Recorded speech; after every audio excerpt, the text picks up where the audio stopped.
வணக்கம் அன்பு நெஞ்சங்களே, மீண்டும் ஒருமுறை சிந்தனை செய்யும் யூடியூப் சேனல் வாயிலாக தங்களிடம் பேசுவதில் மகிழ்ச்சி அடைகின்றேன். போட்ட பதிவுகள்லாம் பார்த்துருப்பீங்க. டைம் வேஸ்ட் பண்ணாமல் படிச்சுக்கோங்க. தேர்வு எழுதுவதற்கு மிகவும் யூஸ்ஃபுல்லாக இருக்கும். சப்ஸ்கிரைப் பண்ணாதவங்க தயவுசெய்து சப்ஸ்கிரைப் பண்ணிங்க, உங்கள் ஃப்ரெண்ட்ஸுங்களையும் ஷேர் பண்ணிங்க, அவர்களும் பயனடையட்டும்.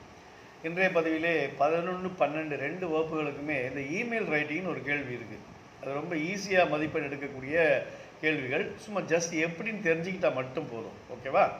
முதல்ல இமெயில் ரைட்டிங் அப்படின்னா it's an electronic mail, less formal method of communication. முந்தையெல்லாம் லெட்டர் போட்டு போஸ்ட் பண்ணி அது போய் சேர்ந்து 2 நாள் ஆகி அதுக்கப்புறம் ரிப்ளை வந்து அப்படின்னு இப்போ அது அப்படி கிடையாது. இப்போ வந்து கம்யூனிகேஷன் வந்து ரொம்ப ஈஸி ஆகிடுச்சு நமக்கு. ஓகேவா? It makes communication almost instant, உடனடியாக. இப்போ நான் மெயில் அனுப்பிச்சேன்னா அடுத்த ஒரு 5 நிமிஷத்துக்குள்ளே மெசேஜ் வந்து எங்கே அமெரிக்காவில் ஆப்பிரிக்காவில் எங்கே இருந்தாலும் உடனடியாக போய் சேர்ந்துடும். It is less laborious to write. ரொம்ப வளவள லெட்டர் எழுதுகிற மாதிரி எழுது. ஷார்ட் ஃபார்ம் எல்லாமே short forms, simple, abbreviation can be used while writing email. இதெல்லாம் வந்து இமெயிலில் நமக்கு கிடைச்ச வரப்பிரசாதங்கள். ஓகேவா?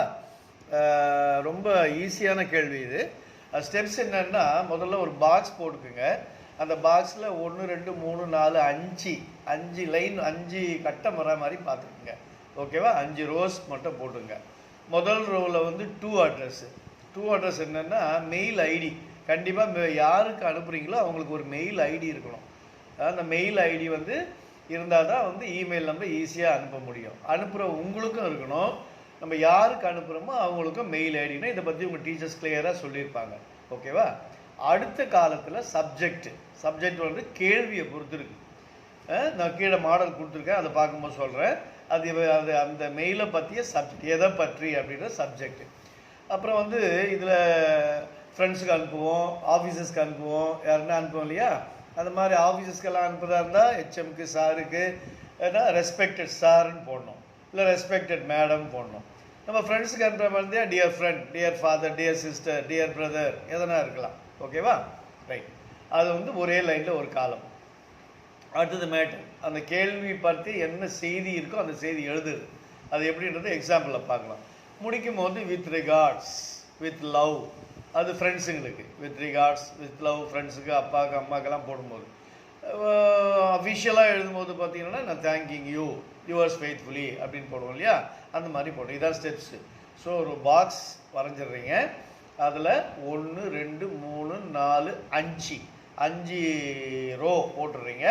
முதல் ரோவில் 2, 2வது ரோவில் சப்ஜெக்ட், 3வது ரோவில் அந்த சல்யூஷன், என்ன ரெஸ்பெக்டட் சாரா மேடமா, அடுத்தது மேட்டர், அடுத்தது முடியும் போது வித் லவ் ஆர் ரிகார்ட்ஸ். இன்னொன்று சிசின்னு போட்டிருப்பாங்க, கார்பன் காப்பி. அதே வேறு யாருன்னா அனுப்பணுமா? அது இப்போ தேவையில்லை உங்களுக்கு. கார்பன் காப்பி நம்ம எழுதுன்னு அவசியமே கிடையாது. ஓகே, நோட்ஸ் எல்லாம் கொடுத்துருப்பாங்க. கார்பன் காப்பி பற்றி நமக்கு ப்ராப்ளமே கிடையாது. ரைட். அடுத்து பார்த்தீங்கன்னா ஒரு சீஃப் கெஸ்ட்டுக்கு இமெயில். இந்த சீஃப் கெஸ்ட் யாருன்னா தோனி. ஃபார் எக்ஸாம்பிள் கொடுத்துருக்காங்க. 2 அட்ரஸ் பாருங்கள், dhoni@abcmail.com, @gmail.com ஒன்று இருக்குது, yahoo.com இருக்குது, நிறைய இருக்குது. abcmail.com. இப்போ ஃபார் எக்ஸாம்பிள் dhoni@gmail.comனு போடலாம். அதை சிசின்னு சொன்னோம் இல்லையா, கார்பன் காப்பி. இப்போ யாருக்கெல்லாம் இதை அனுப்ப விரும்புகிறோமோ அதில் எழுதலாம். அது நீங்கள் எழுதணும் அவசியமே கிடையாது, விட்டுடலாம். Subject, invitation annual sports day. Dear sir, we are happy and honored that you agreed to be the chief guest on our 34th annual sports day on 5th January 2024. Our students are very thrilled about this and eagerly look forward to seeing you on that great day. We expect your esteemed presence at 5 p.m. at the stadium. Please find attached copy of our invite, the invitation. Regards, அந்த principal அமைச்சிருக்காரு. ஓகேவா? இது matter. இது ரொம்ப ஷார்ட்டாகவும் எழுதலாம், டீட்டெயிலாகவும் எழுதலாம். அதை பார்த்துக்குங்க.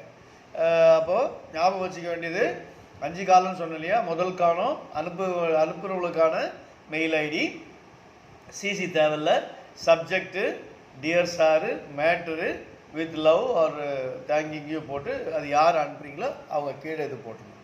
அடுத்தது write an email to your uncle thanking him for the gift that he had sent. Uncle ஒரு கிஃப்ட் அமைச்சிருக்காரு அப்ராட்லேருந்து, அதுக்கு தேங்க் பண்ணி எழுதுங்க. 2 ரமேஷ் tnr2@gmail.com, அது வந்து உங்கள் அங்கிளோட மெயில் ஐடி. சிசி தேவையில்லை. Subject thanking for gift regarding. ஓகேவா? Dear sir. அடுத்த ரோவில் my dear uncle received your gift on my birthday. It is very useful for me. I feel regret on your absence. Hope we will meet you soon. Convey my regards to auntie. Yours lovingly, Ram. யார் அனுப்புகிறாங்களோ அவங்க பேர். ஓகேவா? நான் 5 காலம் சொன்னேன் இல்லையா? முதல் காலம் அங்கிளோட மெயில் ஐடி, ரெண்டாவது காலம் சப்ஜெக்டு, மூணாவது காலம் சல்யூஷன், நாலாவது காலம் மேட்டர், அஞ்சாவது காலம் யுவர்ஸ் லவ்விங்லி ராம். முடிஞ்சு போச்சு. அவ்வளோதான் 5 காலம். அடுத்தது write an email to a charitable trust requesting for a scholarship to address. ஓகேவா? நேசக்கரங்கள் trust@gmail.com அவங்க மெயில் ஐடி. சிசி தேவையில்லை, விட்டுலாம், நீ எழுத வேண்டாம். சப்ஜெக்ட் ரெக்வஸ்டிங் ஃபார் ஸ்காலர்ஷிப், அதான் சப்ஜெக்ட். மேலே கேள்வியில் பாருங்கள், ரெக்வஸ்டிங் ஃபார். இந்த சப்ஜெக்டை வந்து நீங்கள் கேள்வியிலேருந்தே அழகாக எடுத்துடலாம். Dear sir, I am doing BCom in a private college in Erode. I lost my father last year. Due to my family situation, I am unable to pay the college fees. Hence, I request you to provide scholarship to continue my studies. Kindly consider my application and sanction me. ரொம்ப request தான். நான் BCom படிக்கிறேன் private காலேஜில், அப்பாவை இழந்துட்டேன், family சுச்சுவேஷனில் fees கட்ட முடியல, எனக்கு வந்து ஸ்காலர்ஷிப் கொடுங்க அப்படின்னு சொல்லி சிக்னேச்சர்னு கொடுத்துருக்கிறதுல இப்போ வந்து யார் நீங்கள் அனுப்புகிறீங்களோ தேங்கிங் யூ யுவர்ஸ் ஃபெய்த்ஃபுல்லி சோன்னு போட்டுடலாம். ஓகேவா?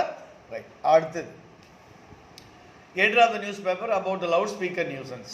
கேள்வி வந்து write an email to the editor of newspaper about the loudspeaker nuisance. ஓகேவா? அப்போ 2 thehindu@gmail.com. சிசி தேவையில்லை. Subject publishing loudspeaker nuisance. இல்லை நீங்கள் loudspeaker nuisance மட்டும் போட்டால் கூட போதும். அது எது சிம்பிளாக இருக்கோ அதை சப்ஜெக்டாக எடுத்துங்க. Dear sir, I would like to bring your kind notice about the nuisance of loudspeakers. All the cinema houses make use of loudspeakers for the publicity of their films. It distribute the public. Hope with positive reply. Yours faithfully, Yarini. முடிஞ்சு போச்சு. So இதுக்கு எப்படி மார்க்குன்னா, அந்த 2 அட்ரஸ்க்கு இருக்கு இல்லையா, அதுக்கு ஒரு மார்க் கொடுப்பாங்க, சப்ஜெக்ட்டுக்கு ஒரு மார்க் இருக்குது, சல்யூஷனுக்கு மார்க்கு, மேட்ருக்கு மார்க்கு, ஃபைனலாக யுவர்ஸ் ஃபெய்த்ஃபுல்லி ஆர் தேங்கிங்னு போடல. அது